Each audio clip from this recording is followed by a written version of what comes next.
Have you ever wondered if the Bible really talks about generational curses and what that means for us today? The concept of generational curses can be quite fascinating and also a bit unsettling.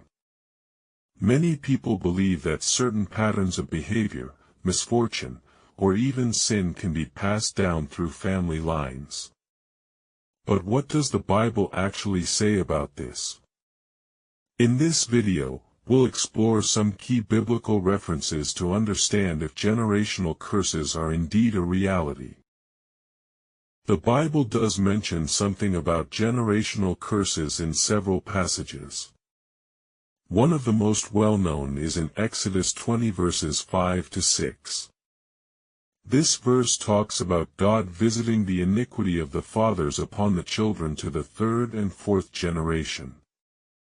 It might sound a bit scary, but let's break it down. The context here is about the worship of other gods and the consequences that follow. The passage emphasizes that God is a jealous God, and those who reject him may experience consequences that affect their descendants.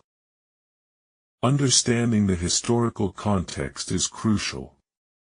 During the time of Moses, the Israelites were prone to idol worship, and this often led to severe consequences. The mention of visiting iniquity on children and grandchildren serves as a warning about the seriousness of turning away from God. But it's not just about punishment, it's also about a pattern of behavior that can be passed down. The verse also highlights God's mercy and patience. While there are consequences for rejecting him, his mercy extends to thousands of generations for those who love him and keep his commandments.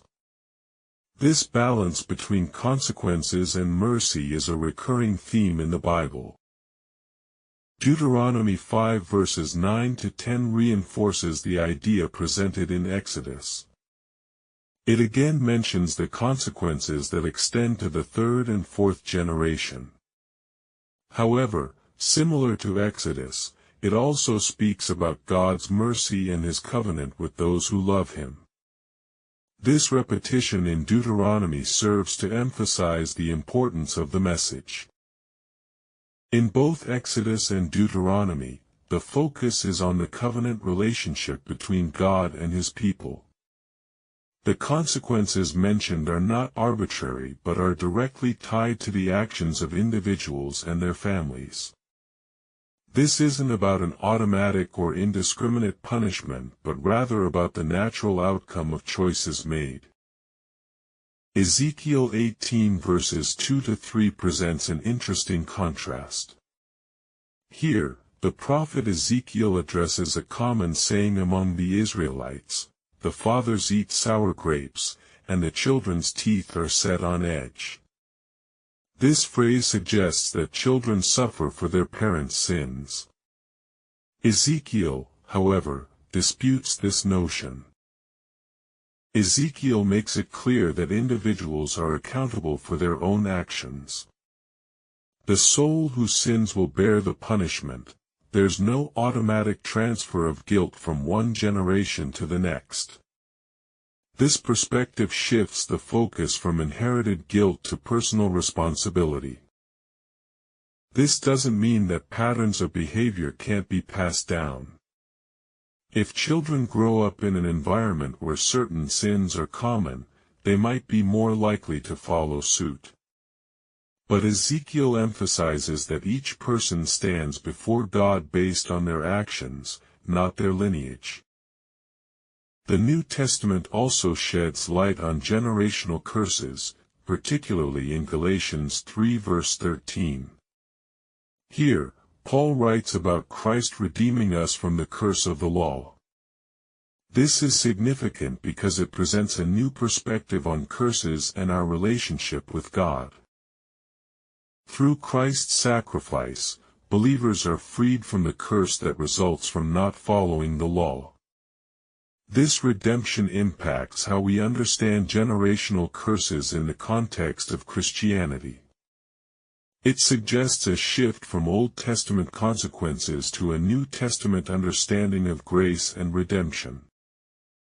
Various Christian denominations and theologians have different views on generational curses.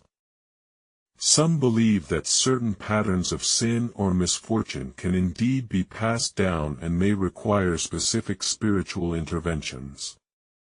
Others see generational curses as a metaphor for the natural consequences of sin rather than a literal curse. Understanding these different perspectives can help us see the complexity of the topic. It's not a simple yes or no answer, but rather a nuanced exploration of biblical teachings. The Bible does discuss the idea of generational consequences, especially in the Old Testament. However, it also emphasizes personal responsibility and God's mercy. The New Testament presents a shift through Christ's redemption. In conclusion, the topic of generational curses is multifaceted. The biblical perspective encourages us to consider both the consequences of our actions and the mercy of God. If you've been impacted by the topic of generational curses or have questions, share your thoughts in the comments below. And if you're new here, consider subscribing to our channel for more videos on faith and spirituality. Thanks for watching, and we'll see you in the next video.